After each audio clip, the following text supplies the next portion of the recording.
Hello guys, good evening सभी को। कैसे हैं आप लोग सब? मैं कुछ बेटर फील कर रही हूँ पहले के कंपैरिजन में। एंड आज भी बल्कि फर्स्ट ऑफ ऑल तो यही बोलना है मुझे, welcome to shape life with Neha on my channel everybody. And आज मैं कुछ बेटर फील कर रही हूँ क्योंकि बस थोड़ा सा यही होता है गाइस। हमें कोई नहीं निकालता हमारी ओल्ड मेमोरीज से, हम खुद निकलते हैं विद टाइम।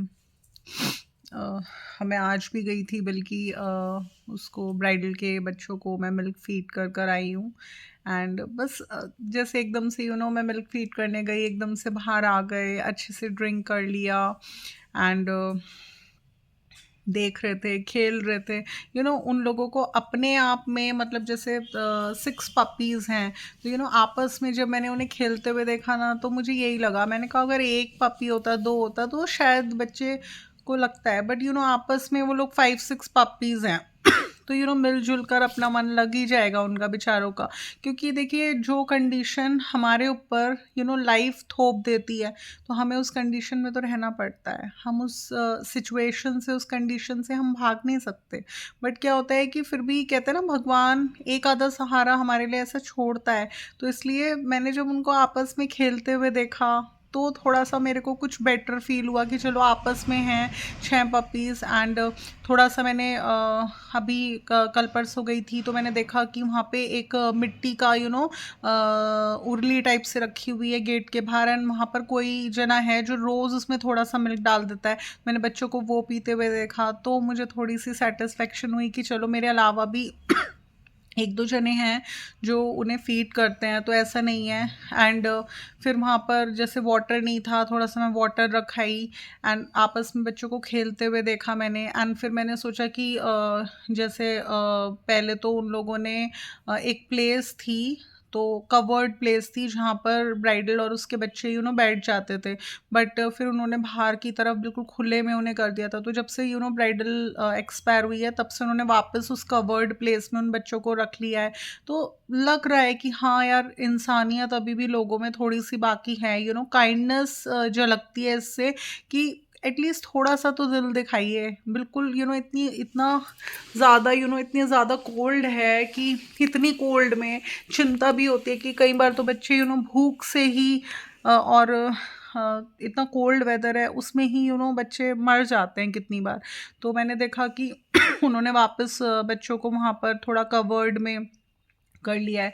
तो मैंने सोचा था, मैंने काफ़ी सारे क्लोथ्स थे, वार्म क्लोथ्स, जैसे कि ओल्ड शॉल्स हो गए, स्वेटर्स हो गए, कार्डिगन्स हो गए, बहुत सारे क्लोथ्स थे मेरे पास। तो मैंने सोचा था कि वो सारे क्लोथ्स मैंने बड़ी बड़ी बास्केट्स के अंदर स्टोर करे हुए थे। तो मैंने सोचा था कि दिसंबर जनवरी के 2 महीने जैसे मैं सेवा वगैरह करूँगी, तो उनके नीचे लेकर आया करूँगी। क्योंकि वो लोग क्या करते हैं, जैसे मैं शॉल लेकर कर आई थी, तो हफ्ता भर वो चलता है, उसके बाद ना वो सारे कपड़े वहाँ से बर्न कर देते हैं वो लोग, सो डैट वहाँ पे ज़्यादा गंदगी ना हो, क्लीनलीनेस मेंटेन रहे। तो बस इसलिए अब थोड़ा सा आज मुझे कुछ बेटर फील हुआ है बच्चों को, उनकी हालत और उनकी कंडीशन देख के। फिर मेरे को थोड़ा ये भी लगता है कि गुज्जी का भी, मतलब जैसे मेरी गुली है, जो एक तरीके से उनकी बहन ही है ये। तो पहले जब ब्राइडल ने बच्चों को जन्म दिया था लास्ट ईयर, तो ये उनकी सिस्टर ही कहलाई जाएगी। तो जैसे मैं इसको मॉर्निंग वॉक पे लेके जाती हूँ, तो ये भी बड़ी एक्साइटेड होती है उन्हें देखकर, वो भी बहुत एक्साइटेड होते हैं इसे देखकर। तो ये भी थोड़ा सा सोचा था कि एक 10 मिनट की वॉक पर इसे ले जाऊंगी, तो इसे भी मिलवा लाऊंगी, कुछ इसे देखकर भी वो थोड़ा बेटर फील करते हैं। ये इसका भी थोड़ा मन सा लगता है। इन्फेक्शन का तो डर रहता ही है, लेकिन बस ये कि 5-6 मिनट के लिए। तो बस ऐसे छोटी छोटी बातों में मैंने सोच के अपना जी बहला लिया। कुछ उनकी कंडीशंस देख के, कुछ देखिए पता है, एफर्ट्स करने से ही होता है। जब हम किसी की हालत बुरी है ये देखकर दुख मनाते रहे, इससे बेटर हम ये सोचें कि अगर 1% भी हम उनके लिए कुछ कर सकते हैं और हमारी वर्थ है, हम कर सकते हैं, तो हमें करना चाहिए। तो मैंने यही सोचा कि नहीं, मैं जाना तो बंद नहीं करूँगी, फीड तो करती रहूँगी, जाती रहूँगी बच्चों को देने। क्योंकि छोटे छोटे बच्चे हैं तो पेडिग्री भी नहीं खाएंगे, सिर्फ मिल्क वगैरह ही लेंगे वो। तो मैं चाहती रहूँगी उन्हें देने के लिए, एंड जितना मुझसे हो पाएगा, जैसे कि थोड़ा वार्म क्लोथ्स वगैरह वहाँ पर ले कर आ गए बच्चों को ठंड से प्रोटेक्ट करने के लिए, तो वो इतना एफर्ट्स मैं करूँगी ही। कुछ थोड़ा इसे मिला लाऊंगी, इसका भी मन खुश हो जाएगा, वो भी खुश हो जाएंगे। तो ऐसे भी सोचा, तो इससे ना कुछ थोड़ा सा ऐसा फील हो कि हाँ बेटर फील हुआ।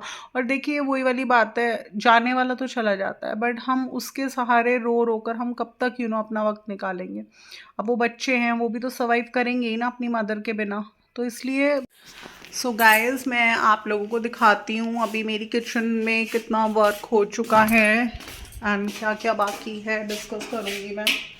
ये देखिए मैं आ चुकी हूँ अपने बैक साइड वाले एरिया में, एंड यहाँ पर मैंने ये देखिए ये सिंक है। अभी क्या हुआ था, क्योंकि यहाँ पर टूट फूट का काम हुआ था, तो उसकी वजह से सिंक के अंदर कुछ गंदगी वगैरह, सीमेंट वगैरह बहुत ज़्यादा चला गया था, तो सारी सिंक ब्लॉक हो गई थी।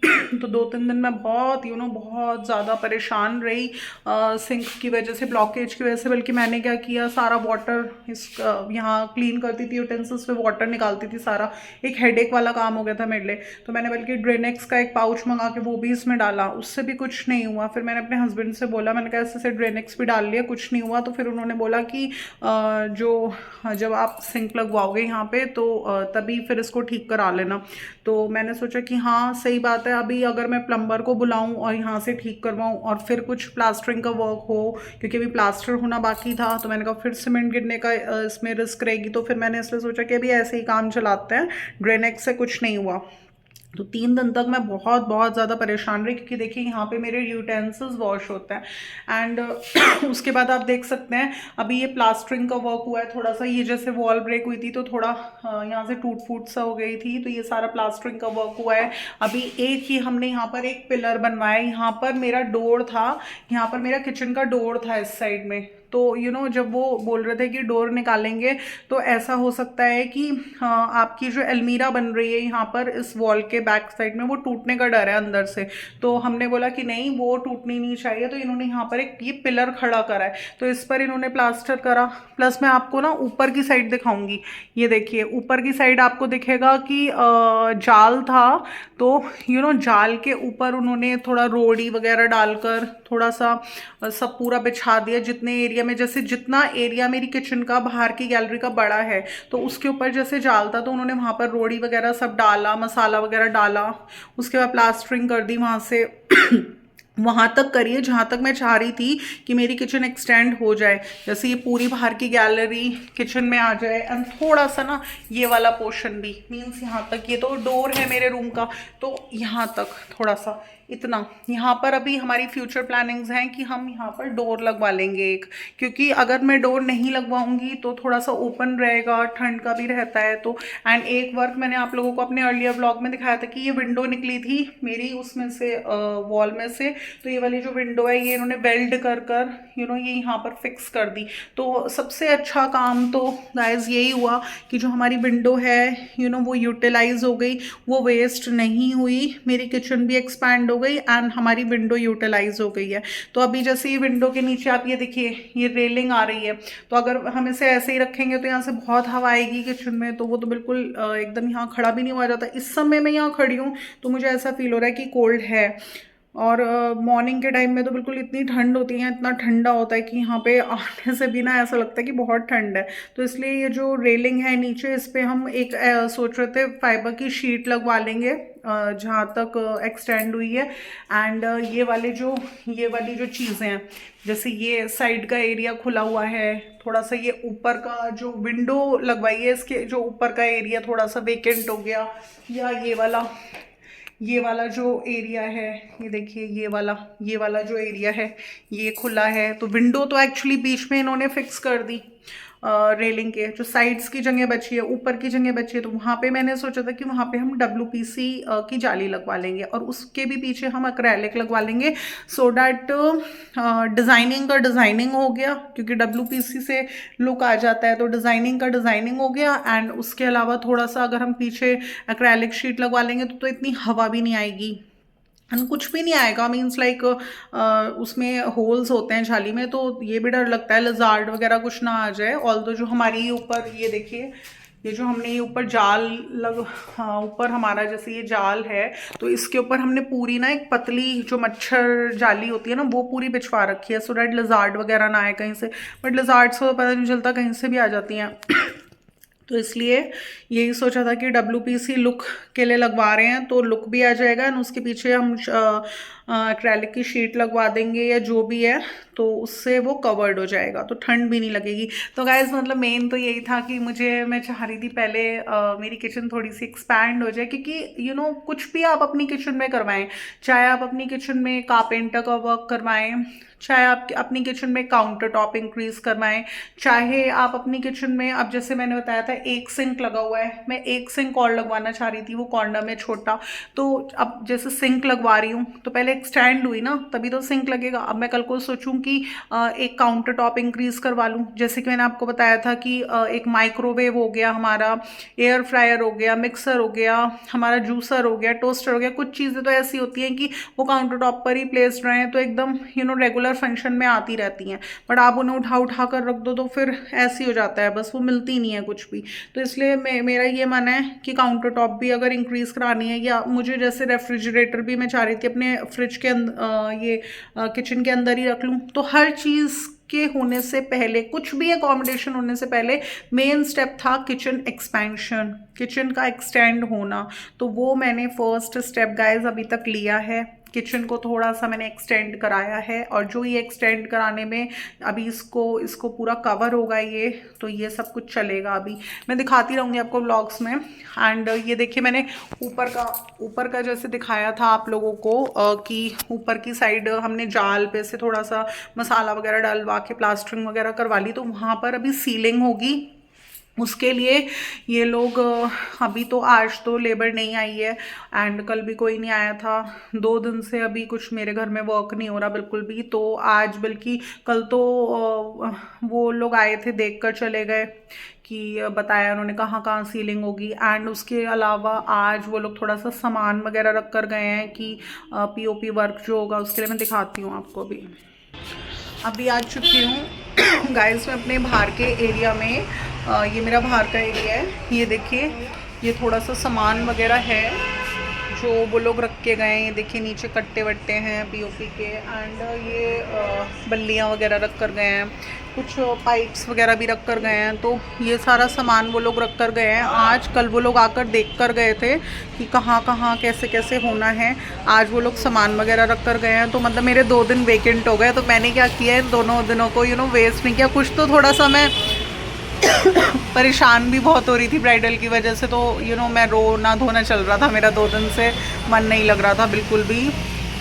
क्योंकि जो हमारा एक रेगुलर रूटीन है, जब वो ब्रेक होता है और कोई ऐसा पर्सन जिससे हम थोड़ा अटैच फील होते हैं, एकदम से वो चला जाता है, तो फील तो होता ही है, एकदम से हम रेगुलर रूटीन में नहीं आ पाते। और मैंने बताया ना, आज भी मैं थोड़ा सा कुछ बेटर सिर्फ इसलिए फील करूँ क्योंकि मैंने उन बच्चों की कंडीशन देखी, तो कुछ बेटर कंडीशन लगी मुझे उन बच्चों की। मतलब वो लोग आपस में थोड़ा सा इंटरमिक्स होकर अपना मन लगा रहे हैं। फिर थोड़ा सा और लोगों को भी देखा कि कुछ थोड़ा उनकी फीडिंग का एक आधे जने ध्यान रख रहे थे, तो मुझे ना इन चीज़ों को ही देख के मैं कुछ थोड़ा सा बेटर फील कर पा रही हूँ। और अपनी साइड से तो मेरे जो भी एफर्ट्स रहेंगे वो मैं करूँगी ही, उनमें मैं पीछे नहीं हटूँगी। तो गाइस इस तरह से आज ये लोग सारा सामान वगैरह रख कर गए हैं। कल से लगभग, जैसा कि उन लोगों ने बताया है कि कल से ये लोग आकर स्टार्ट करेंगे POP वर्क। तो देखते हैं अब फिर मैं कल बल्कि मेरी मेड भी नहीं आएगी, मेरी मेड भी बोल के गई है कि मैं नहीं आऊँगी। तो कल का दिन तो फिर वैसे ही बहुत ज़्यादा हेक्टिक रहेगा। पता नहीं मैं कल व्लॉग शूट कर पाऊँगी नहीं कर पाऊँगी, कैसा रहेगा मेरा। तो कल भी वर्क चलेगा मेरे घर में POP वगैरह का, तो वो तो मैं कवर कर लूँगी अपने ब्लॉग्स में, अगर मेरा पॉसिबल हुआ कल का ब्लॉग बनाने का। तो अभी जाना है मुझे मार्केट एक छोटे से कुछ काम के लिए, 5-10 मिनट की कुछ काम के लिए मुझे कुछ शॉप अप करना था। एंड उसके बाद जाना है मुझे मुश्किल से hardly for half an hour मुझे पार्लर जाना है। क्योंकि आज मेरे मायके साइड में मेरे कज़न भैया हैं, तो उनकी बिटिया की मैरिज है। तो तो उसके लिए माता की चौकी उन्होंने ऑर्गेनाइज करी है। तो एक्चुअली वो लोग मैरिज वगैरह काफ़ी बाहर जाकर कर रहे हैं, तो बस माता की चौकी का इनवाइट था, तो बस वहाँ पर जाना है। तो मैंने दिखाती हूँ मैं आप लोगों को मैंने क्या उसके लिए प्लान करा है, क्या मैंने पहनना है उसमें। सो गाइज अभी हूँ मैं अपने ड्रेसिंग रूम में मैं दिखाती हूँ आपको अपनी साड़ी जो मैं आज डालूंगी। मेरे पास काफ़ी सारी लांचास भी हैं बल्कि 2 लांचर्स मेरे ऐसे हैं जो कि मैंने अभी तक अपने मायका साइड में नहीं डाले हैं, नहीं वेयर करे हैं। मैं पहले सोच रही थी कि मैं आज अपना लांचा डाल लूँ। मरून कलर का लांचा है मेरे पास एक, मैंने सोचा था वो मैंने अभी तक नहीं पहना मायके साइड में, वो पहन लूँ। या फिर एक मेरे पास ग्रीन कलर का भी है कट स्लीव्स का, मैंने सोचा था वो पहन लूँगी। तो फिर पता है क्या दिमाग में आया, मेरे दिमाग में ये आया कि हर बार मैं लांचास लहंगास पहनती हूँ। अब जैसे थोड़ा विंटर स्टार्ट हो गया, तो silk is most demanded in winters. And मेरे पास एक साड़ी है जो कि मैं बहुत लाइक करती हूँ उस साड़ी को, मेरी फेवरेट है वो साड़ी, मतलब मेरे सिल्क के कलेक्शन में। वो मुझे मेरे इन लॉज की साइड से ही गिफ्टेड है, मतलब मेरे इन लॉज से ही मिली हुई है मुझे ये साड़ी। ये देखिए, ये मेरी सारे साड़ी के कलेक्शन में मेरी फेवरेट साड़ी है। मैं इसको करवा चौथ पर भी डाली है मैंने। ये देखिए, पहले तो आप ये बताइएगा इसका कलर कैसा लग रहा है। ये वाला कलर मुझे बहुत बहुत ज़्यादा पसंद है। ये पिंकिश नहीं होता है, थोड़ा गाजरी शेड में है। एंड इसका जो ये देखिए कितना सुंदर इसका वर्क है। ये मेरे लिए दिल्ली से ली थी इन लोगों ने। एंड ये देखिए ये वाला कितना सुंदर वर्क है इसका ये। एंड अभी इसका पल्ला थोड़ा अंदर की साइड है, तो पल्ला तो मैं अभी नहीं दिखा पाऊंगी आप लोगों को। तो ये साड़ी आज मैंने अपने सिल्क के कलेक्शन मेरे को ना एक्चुअली पता क्या क्रेज़ हो रहा था, मुझे क्रेज़ हो रहा था कि विंटर्स आ गए हैं, तो विंटर्स में silk is most demanded, silk पहना जाता है। एंड क्योंकि विंटर्स हार्डली 2 मंथ्स के 2 ढाई महीने के रहते हैं तो मैंने कोई ऐसा कॉटन में तो मैंने काफ़ी साल हो गए मुझे, 5-6 साल में कलेक्शन अपना मेंटेन कर रही हूँ थोड़ा बहुत। बट विंटर्स में मैंने अभी सिल्क में थोड़ा सा शॉप अप करना नहीं शुरू करा। तो मेरे पास, मैं ये सोचती हूँ कि जितनी साड़ीज़ मेरे पास सिल्क में हैं मेरे कलेक्शन में, वो मुझे मोर देन एनफ लगती हैं। एंड कुछ साड़ीज़ ऐसी हैं जिनमें मेरा अट्रैक्शन है, जिस तरह की मुझे सिल्क में पसंद है। तो मैंने सोचा था कि वो भी मैं सिल्क का भी थोड़ा सा कलेक्शन मेंटेन करना अपना स्टार्ट करूँगी। बट मैंने ये भी बताया था ना, मैं बहुत ज़्यादा आउटगोइंग नहीं हूँ, तो इसलिए मैं यही सोचती हूँ कि यार इतना इन्वेस्टमेंट क्यों किया जाए। एंड बहुत आसान होता है गाइस कि कोई भी फंक्शन हुआ, चाहे आपके ससुराल साइड हुआ या मायके साइड हुआ, फटाफट जाओ एंड बाजार से एक नई सी न्यू ड्रेस खरीद के लिए आओ एंड अपना गेट रेडी होकर अपना चले जाओ। बहुत आसान है, सबसे ईजी काम होता है। उन लोगों के लिए कह रही हूँ मैं ये चीज़ जिनकी वर्थ है, जो कभी भी कोई भी फंक्शन होता है, कुछ भी होता है छोटा मोटा, उनकी वर्थ है, परचेजिंग पावर है, तो वो तो आप बस जाइए मार्केट खरीद के अपना ये फंक्शन है, ये फंक्शन है, फटाफट ले आइए, पार्लर गए, रेडी हो गए, चले गए। तो ये तो एक नॉर्मल सी बात है। बट ऐसा बहुत कम लेडीज़ करती हैं कि जो उनके पास अपनी साड़ीज़ का कलेक्शन है, ठीक है। एंड उसमें आप ये सोचें कि मेरे पास मोर देन इनफ है, मेरे पास जितना है वो ओवर है, बहुत है मेरे पास। एंड मैं हमेशा यही चीज़ सोचती हूँ गाइस कि जिस हिसाब से मैं आउटगोइंग नहीं हूँ इतना, मैं बहुत कम, मेरा आना जाना है बहुत लिमिटेड है, कभी साल में मुश्किल से 4 या 5 बार मैं कभी आती जाती हूँ, या मुश्किल से 10 बार ज़्यादा से ज़्यादा।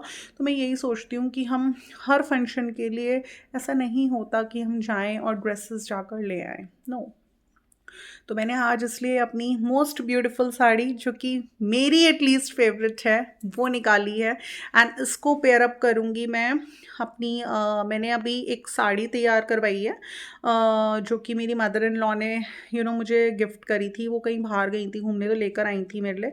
तो उसकी साथ की जो ब्लाउज़ है वो इस तरह की ब्लाउज़ है, मतलब जो उसका कलर है वो इस तरह का है कि वो इस साड़ी के साथ जाएगी। क्योंकि मेरी जो एक्चुअल में इस साड़ी की ब्लाउज़ है वो, क्योंकि ये मेरी बिल्कुल शादी के टाइम की साड़ी है, 20 साल पुरानी, तो जो इसकी ब्लाउज़ है वो इतनी टाइट हो गई थी। एंड होता है ना, थोड़ा सा हम लोग बढ़ जाते हैं बॉडी में, तो थोड़ा ऊंची भी हो गई थी, टाइट भी हो गई थी। एंड मैंने अपने एक व्लॉग में आप लोगों के साथ पहले शेयर करा है कि मैं जो साड़ी के साथ की ब्लाउज होती है ना, वो पहनना पसंद नहीं करती। मुझे कंट्रास्ट में पसंद है ब्लाउज़ पहनना, सीक्वेंस सीक्वेंस वर्क में कंट्रास्ट में, मतलब जिस कलर की साड़ी है उसके साथ कुछ मैचअप करके थोड़ा कलर का, मुझे कंट्रास्ट में बहुत ज़्यादा पसंद है। तो इसलिए मैं अपनी हर साड़ी के साथ थोड़ा डिफरेंट कंट्रास्ट की ब्लाउजेस पहनना पसंद करती हूँ। तो आज मैंने वही वाली इस साड़ी के साथ पेयर अप करूँगी उस ब्लाउज़ को।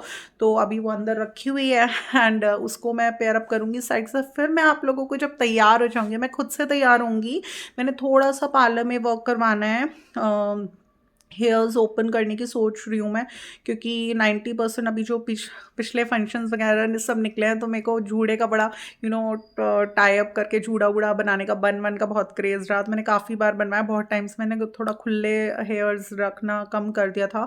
तो आज मैंने सोचा है ओपन हेयर्स रखूँगी। तो थोड़ा सा पार्लर में वर्क है, नियर बाय पार्लर है, वहाँ मैं चली जाऊँगी एंड खुद से मैं गेट रेडी होंगी। तो मैं एक व्लॉग फिर से शूट करूँगी आप लोगों के साथ एंड दिखाऊँगी आप लोगों को कि मैं खुद से कैसे तैयार हुई हूँ। एंड आज पहन रही हूँ मैं अपनी बिल्कुल फेवरेट साड़ी।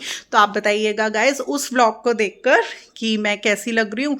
सो बस यही था मेरे आज के इस व्लॉग में। तो wait for my next vlog.